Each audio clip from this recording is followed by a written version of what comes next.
adiantamento, transferência de situações. O que é isso? Fé. Por isso que Hebreus capítulo 11 diz que a fé é a certeza do que esperamos e a prova do que não se vê. E também entendemos que a forma de se agradar a Deus é através da fé, porque sem fé é impossível agradar a Deus. E aqui no capítulo 12 o Senhor está ensinando ao seu povo a celebrar, a viver um momento antes que ele aconteça. Isto é expectativa. O irmão que me antecedeu aqui, o presbítero, ele falou sobre algumas expectativas. E nós vivemos expectativas. E cremos que elas se tornarão realidade. Aleluia. Uma das expectativas que vivemos é as bodas do Cordeiro. Essa é a expectativa da igreja. Ainda não aconteceu, mas cremos que vai acontecer. E assim como a Páscoa, o Senhor fala das bodas antes dela acontecer. Na Páscoa também o Senhor dá o direcionamento. O Senhor direciona o coração de Moisés antes que o momento da libertação chegue. Porque, como eu disse, a igreja do Senhor, o povo de Deus, vive de antecipação. E o Senhor vai dando direcionamentos. E o direcionamento é: naquela noite comerão a carne assada no fogo, com pães asmos, pães sem fermento, com ervas amargosas. Não comereis dele cru nem cozido em água, senão assado no fogo. A sua cabeça com os seus pés e com a sua fressura, e nada dele deixarás até amanhã. Mas o que dele ficar até amanhã queimareis no fogo. Assim, pois, o comereis, os vossos lombos cingidos, os vossos sapatos nos pés, e o vosso cajado na mão, e o comereis apressadamente. Esta é a Páscoa do Senhor. Deus está dando esse direcionamento. O Senhor está falando com o seu povo de um rito antes que ele aconteça. E a palavra Páscoa, pelo que eu entendi, vocês até já falaram um pouco sobre isso, mas ela significa propriamente passar por cima, pular. Vejam, por gentileza, Êxodo capítulo 12, versículo 12. Êxodo capítulo 12, versículo 12 diz assim: porque eu, o Senhor, passarei por toda a terra do Egito nesta noite, e ferirei todos os primogênitos da terra do Egito, tanto do homem como do animal, e contra todos os deuses do Egito executarei o juízo. Eu sou o Senhor. E o sangue vos será um sinal sobre as casas em que estiveres. E quando eu vir o sangue, passarei sobre vós. E quando eu vir o sangue, passarei sobre vós. E a praga não estará sobre vós para vos destruir, quando eu ferir a terra do Egito. Aleluia. Queridos, e este é o ponto 2. Você que está com a sua revista, por gentileza. O sangue de Cristo e a proteção. E o Senhor diz, e este é o significado em hebraico da palavra Páscoa, que a casa que tivesse o sangue nos umbrais, o anjo do Senhor pularia, em algumas traduções está pularia aquela casa, passaria por cima daquela casa e não adentraria dentro daquela casa. É isso que o sangue fez. O sangue livrou aquelas casas de uma determinada sentença. Que é o princípio da Páscoa. Livrar pessoas de determinadas sentenças. O Senhor é muito claro que toda casa sinal, essa casa seria pulada, essa casa não seria afetada. Isso acontece com as nossas vidas nos dias de hoje. Toda casa que tem o sangue de Cristo, aleluia, o anjo da morte não toca, não entra, ele tem que passar por essa casa, aleluia. Passar por cima do quê? Por cima do pecado, por cima do castigo, porque ele pagou o salário do pecado, aleluia. O passar por cima é superar, é ser maior que o castigo e o pecado. Aleluia. O passar por cima é estar mais alto que o castigo e o pecado. E nessa noite, se houver sangue nos umbrais das portas da sua casa espiritual, tenha certeza que você está protegido e protegida. Em nome de Jesus. Aleluia. Queridos, e quando nos traz a memória, a lembrança sobre a estrutura da Páscoa. Como eu disse, o sangue é a proteção. E toda a casa que tem sangue está protegida. Toda casa que está marcada está protegida. E o ponto 3 da nossa revista fala sobre a memória, a libertação. Nós estamos criando um pensamento e já já você vai entender. A memória, a libertação. Estando, pois, os filhos de Israel acampados em Gilgal, celebraram a Páscoa no dia 14 do mês, à tarde, nas campinas de Jericó. Trouxeram à memória tudo que o Senhor tinha realizado por eles. Existe uma frase que eu sou apaixonado, que a gratidão é a memória do coração. Existem pessoas que não se lembram dos benefícios que o Senhor tem realizado por eles. Existem muitos que não resguardam em seus corações os benefícios que o Senhor tem feito.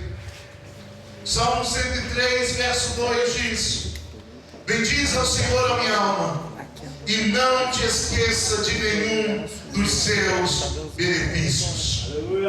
O povo de Deus está em um momento de gratidão, trazendo à memória o que o Senhor realizou, trazendo à memória que tempo atrás aquele povo estava cativo, aquele povo estava privado de liberdade. E agora eles têm a oportunidade de celebrar ao Senhor por tudo que o Senhor realizou pela vida deles, por tudo que o Senhor realizou. Eles trazem a memória, eles trazem a memória como um motivo de gratidão, como um posicionamento de gratidão. Mas quando falamos sobre memória do que foi feito, nada melhor do que o primeiro livro de Coríntios, capítulo 11, versículo 23. Porque eu recebi do Senhor o que também vos ensinei, que o Senhor Jesus, na noite em que foi traído, tomou o pão, e tendo dado graças, o partiu e disse: tomai e comei, isto é o meu corpo que é partido por vós. Fazei isto em memória de mim. Semelhantemente também, depois de cear, tomou o cálice, dizendo: este cálice é o novo testamento do meu sangue. Fazei isto todas as vezes que beberdes em memória de mim. O Senhor nos chama a um tempo de trazer a memória. O apóstolo Paulo escreve, nos trazendo ao posicionamento de jamais nos esquecermos dos benefícios que o Senhor tem realizado por nossas vidas. Se formos trazer à memória tudo que o Senhor fez por mim e por você, não teríamos tempo nessa noite para exemplificar tudo que o Senhor realizou por nós. Algo que não conseguiríamos suportar. Trazer a memória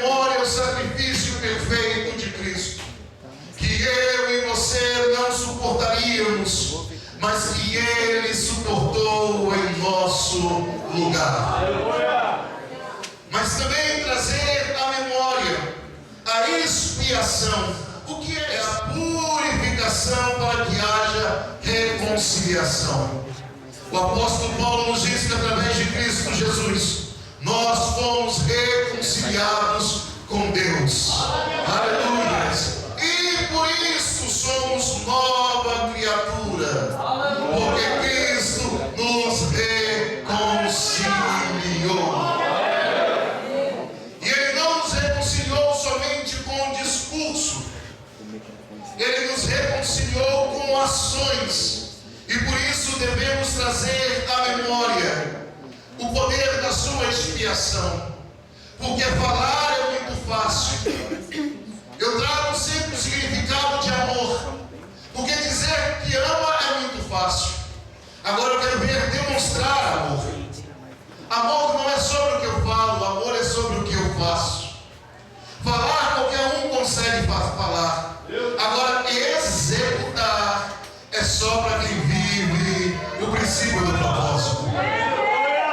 Deus poderia dizer à humanidade: eu te amo, eu amo a sua família, seriam palavras, mas Ele demonstrou o seu amor, porque Deus amou o mundo de tal maneira que entregou.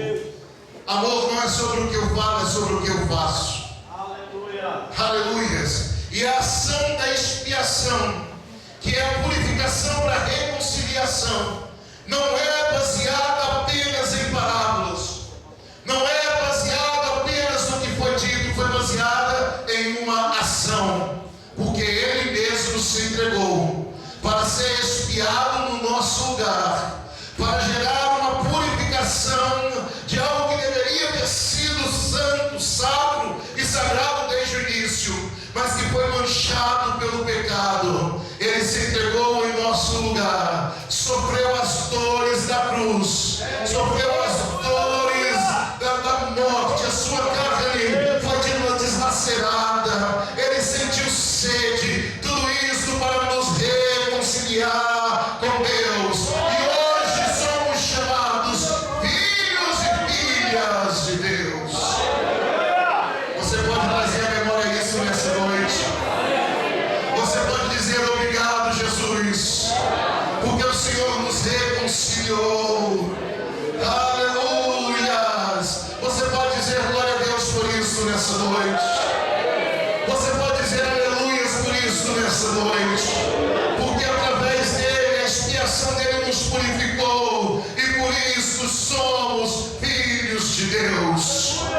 Queridos, entenda algo: até Jesus, mais de 2 milhões de cordeiros foram sacrificados, e nenhum deles resolveu o problema da humanidade. Eu estou falando de mais de 2 bilhões de animais que foram sacrificados. Nós estamos falando de muros religiosos, nós estamos falando de ritos, nós estamos falando de cerimoniais que eram realizados, e nada mudou a história da humanidade. Mas quando o Cordeiro perfeito se entregou por mim e por você, nós fomos reconciliados para a glória de Deus. Aleluia! E por isso estamos aqui. Aleluias! Porque Ele demonstrou o seu amor através de ações. Glórias a Deus. Quantos me acompanharam até aqui, digam amém. E o Senhor, por antecipação, está falando para Moisés sobre os elementos da Páscoa. E aqui eu quero começar a falar com os irmãos nesta noite. Aleluias. O Senhor apresenta a Moisés alguns elementos. Cordeiro assado, diga cordeiro assado. Diga pães asmos. Diga ervas amargas. O Senhor começa a apresentar para Moisés elementos. Porque se tem algo que Deus é especialista, é em direcionar a vontade dEle. Deus sempre direciona a vontade dEle. Quem diz que não está entendendo o que Deus quer fazer é porque não está lendo a palavra. Quem diz que não compreende o que Deus quer realizar é porque não tem relacionamento com Ele. Porque Deus sempre fez questão, desde o início, de direcionar o seu povo. Deus está falando para Moisés, de forma antecipada: Moisés, você vai celebrar a vitória do povo de Deus. Deixa eu dar um parêntese aqui. Você consegue celebrar a tua vitória hoje? Mas pastor, ela ainda não aconteceu. Mas você consegue celebrar a vitória dessa igreja hoje? Você consegue celebrar a vitória da sua família hoje? Deus está dizendo para Moisés: Moisés, celebre antes que aconteça, porque eu vou fazer. O próprio Jesus nos ensina isso em dois momentos: na multiplicação dos pães e na ressurreição de Lázaro. Quando antes de pedir, ele agradece. Alguém entendeu aí? Alguém entendeu? Ele pega os pães e os peixes, e ele não diz: pães, multipliquem-se. Muito pelo contrário, ele levanta os céus e diz: Pai, graças te dou por haveres me ouvido. Ele só não tinha pedido nada ainda. Ele só não tinha falado nada ainda. Isso é antecipação. A igreja do Senhor não vive de resultados, porque para viver de resultados qualquer um consegue viver. A igreja do Senhor está baseada na fé. Este é o nosso firme fundamento. Você pode não ter hoje, mas você crê que Deus vai realizar. Evangelista, não é fácil celebrar a libertação enquanto ele está preso, mas o Senhor já está ensinando o seu povo: presos hoje, libertos amanhã. Vocês não vão celebrar de qualquer jeito. Eu quero passar para vocês quais são os elementos e de que forma eles serão servidos. Porque cada elemento tem um significado. E o primeiro elemento é: o cordeiro tem que estar assado. Não pode ser cru, não pode ser cozido. Eles têm que estar assados. Aleluia. Sabe por quê? Porque a única forma, na verdade, substância natural que purifica é o fogo. Aleluia. Aleluia. Substância natural com capacidade de purificação é o fogo. Meu Deus. Aleluia. Aleluia. O que está cozido pode não estar cru, mas não teve contato direto com o fogo. Deus que mistério. Aleluia. Pode não estar cru, mas não teve contato direto com o fogo. Quanto mais perto do fogo, mais puro está. Quanto mais perto do calor do fogo, mais puro está. Sabe o que o Senhor está nos ensinando? Que a igreja dele tem que ser uma igreja pura. Não pode ser de qualquer jeito. Não pode ser de qualquer maneira. Sabe o que o Senhor está ensinando? Para ser de qualquer jeito, de qualquer maneira, tem o Egito e tem as outras nações. Deus está dizendo: o meu povo não vai andar por ritos do Egito. Muito pelo contrário, o meu povo vai buscar a purificação pelo fogo. Por isso que quando Sadraque, Mesaque e Abednego são jogados no fogo, eles começam a dar glória. Deixa eu dar um parêntese aqui. E por favor, não vamos falar mais que ele era o quarto homem da fornalha, não? Amém? Pergunta por quê, pastor? Porque ele era o primeiro homem da fornalha. Sabe quem disse que ele é o quarto homem da fornalha? Nabucodonosor. Essa é a contagem de Nabucodonosor. Mas a contagem da igreja, ele não é o quarto homem, ele é o primeiro homem. Aleluia. O cordeiro tem que estar assado na brasa, tem que ter contato com fogo. Aleluia. O segundo ingrediente: os pães são asmos. O que é pães asmos? Sem fermento. Sabe por quê, queridos? Porque quando você faz um pão e coloca fermento, você tem que esperar ele levedar. E isso leva tempo. Tem um determinado tempo para acontecer. E o Senhor está nos ensinando o seguinte: que já é a hora. E não podemos mais esperar. Alguém está entendendo? Não dá mais para esperar. Porque se você coloca fermento no pão, você tem que esperar por um determinado momento para ele levedar e chegar no ponto necessário. E Deus está dizendo: não podemos mais esperar. A hora já é chegada. Filhinhos, a hora chegou. Aleluia! Aleluia! Aleluia! Jesus está aqui no nosso meio, queridos. Daqui a 5 minutos nós estaremos aqui. Ninguém consegue garantir isso. Por isso que o Senhor está dizendo à igreja: igreja, não dá mais para esperar. Se posicione logo, se levante logo. Aleluia! Aleluia! Aleluia! E o terceiro elemento: as ervas são amargas, que traz um símbolo da escravidão, mas também traz um símbolo de posicionamento. Aleluia! Aleluias! Aleluias! As ervas amargas traz um símbolo da escravidão e de posicionamento da igreja. Deixa eu te falar algo. Está escrito que Ele vai levar sobre si o nosso fardo, os nossos pesos. Mas o Evangelho não tem sabor de mel. A vitória pode ter sabor de mel, mas o Evangelho é de renúncia, é de posicionamento. É como alguém realmente que está mastigando ervas amargas.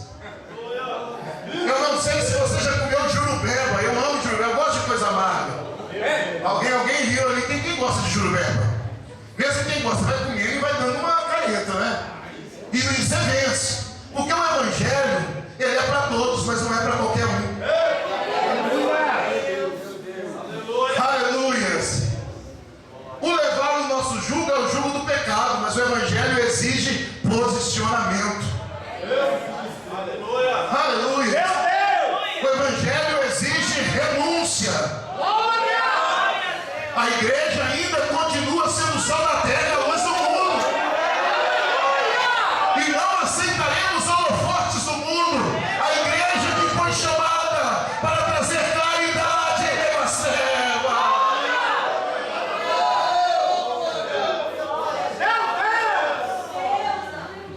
Me desculpe se você gosta dessas pessoas, mas essa turma de famosos aí de Instagram, de cantores aí trazendo uma ideia de um evangelho que não existe. É lógico que nós não devemos andar com um chicote maltratando as pessoas, mas o evangelho é posicionamento, é renúncia, é transformação. Tem que nascer de novo, tem que entrar no ventre, tem que passar pelas dores de parto novamente. O evangelho é transformação. Por isso que o ouvido tem o formato de útero. Olha bem, para ver a foto de um útero, a imagem de um útero, ela é parecida com de um ouvido, porque a palavra ela vai ali entrando e vai gerando vida. Por isso que Jesus disse a Nicodemos quer receber o Evangelho, você tem que nascer de novo, porque o Evangelho é renúncia.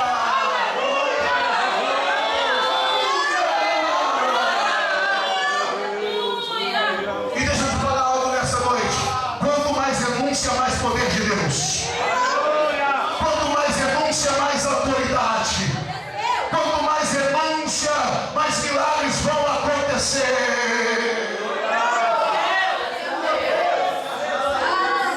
Aleluia!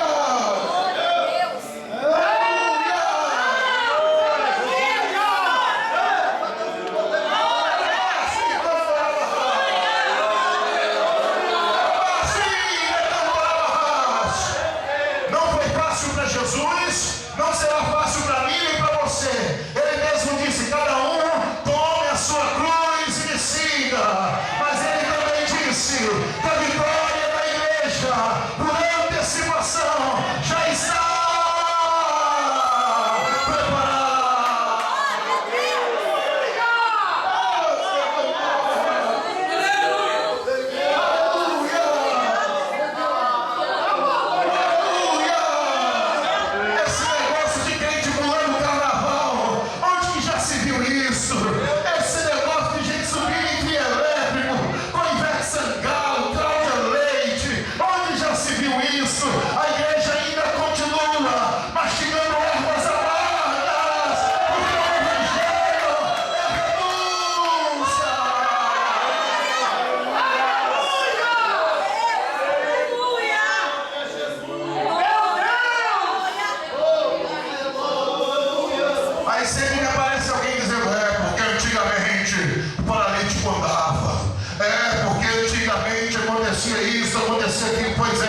mas antigamente não tinha crente também subindo em trio elétrico. Antigamente não tinha crente se misturando.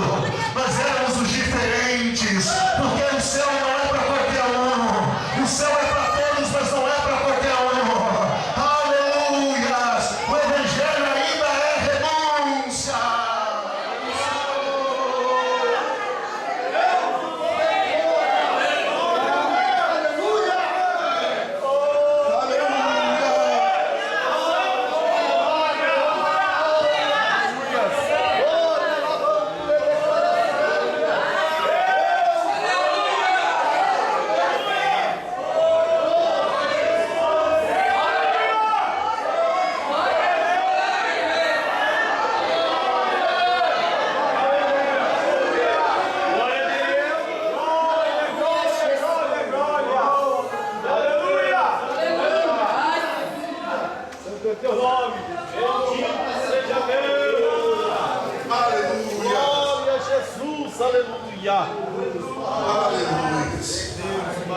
Jesus está no nosso meio.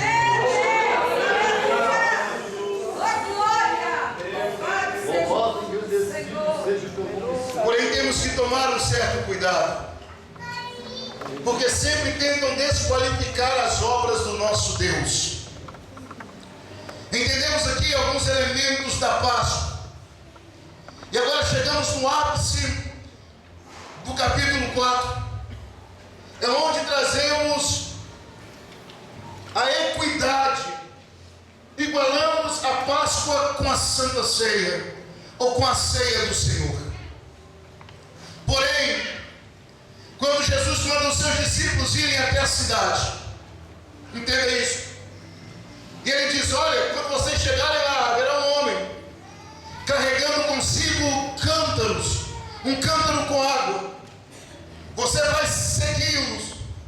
E quando ele entrar numa determinada casa, você entra atrás. E essa casa estará mobiliada. É isso que o texto diz. Meu Deus. Primeiro, queridos, a mesa do Senhor já está pronta. É isso que o Senhor está dizendo aos discípulos. Você não precisa fazer mais nada. A casa já está mobiliada. Você precisa só se assentar na mesa. Aleluia. Tem gente querendo fazer o trabalho que ele já fez.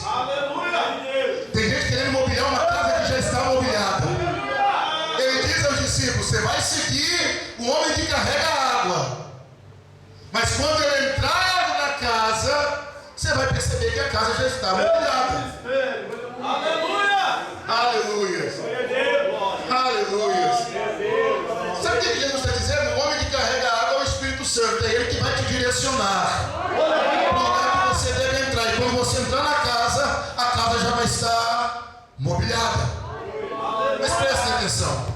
Jesus se assenta à mesa com os discípulos. E à mesa de Jesus se assenta todo tipo de pessoas. Pescadores, que simboliza pessoas simples. Mateus, por exemplo, cobrador de impostos, que simboliza pessoas ricas, pessoas que comandam o dinheiro, administram, autoridades das cidades. A mesa também é para pobre e para rico. Mas a mesa de Jesus é para aquele também que está sempre enfraquecendo na fé.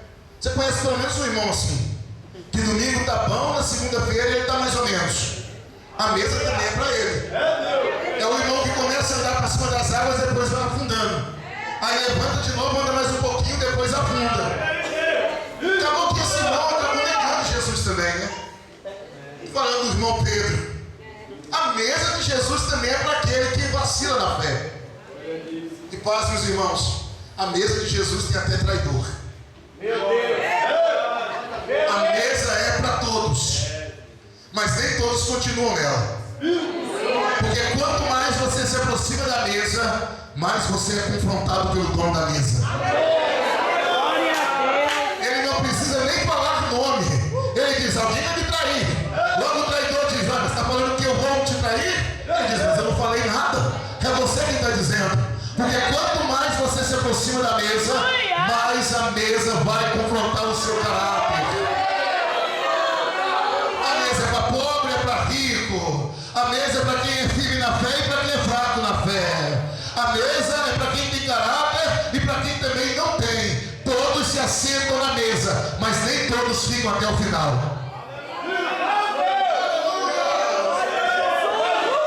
Então não se preocupe quando alguns saem da mesa. Tem que dizer: eu estou saindo da mesa porque eu não gosto do pastor Luiz. Não. Está saindo da mesa porque não aguentou o confronto. Porque quanto mais perto da mesa você está, mais homem de Deus você tem que ser. Mais mulher cheia do Espírito Santo você tem que ser. E aí a mesa vai confrontando os seus costumes, as suas mentirinhas, as suas manias. Aí você começa, passinho para trás. De repente você não volta nunca mais para a mesa. Aí você fica envergonhado e começa a colocar a culpa. A culpa é do pastor, a culpa é da igreja, a culpa é do irmão fulano de tal. Não. A culpa é porque você foi confrontado pela mesa e não resistiu à pressão da mesa.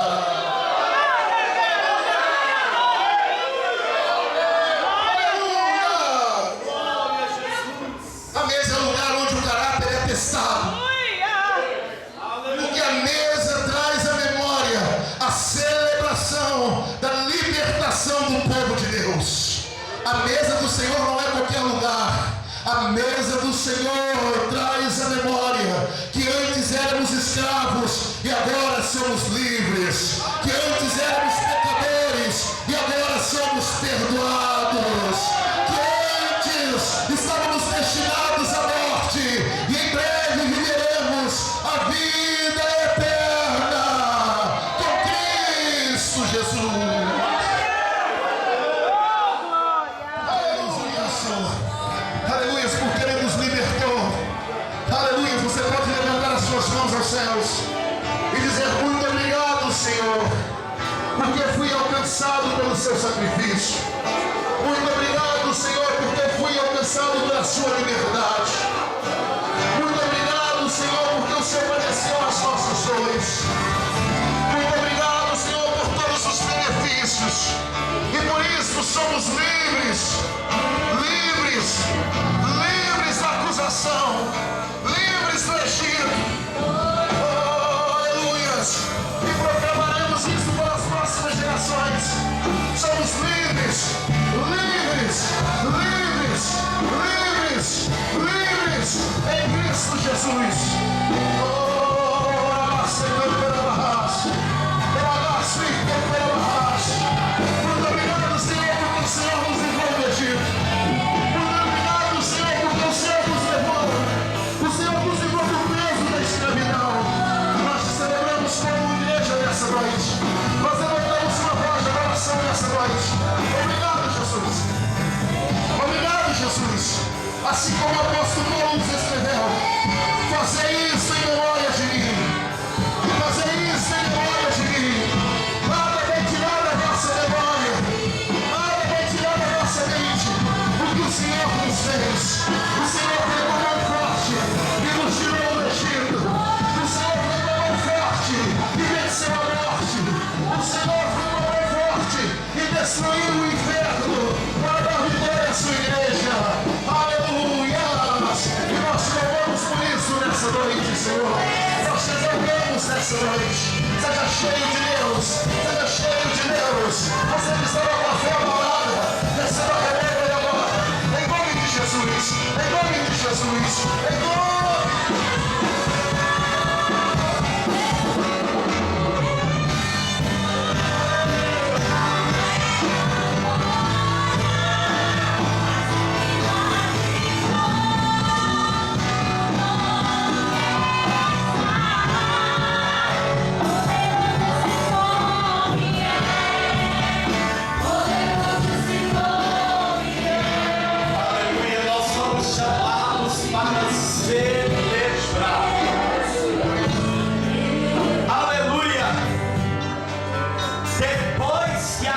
promessa, você não precisa ser nem crente para se alegrar.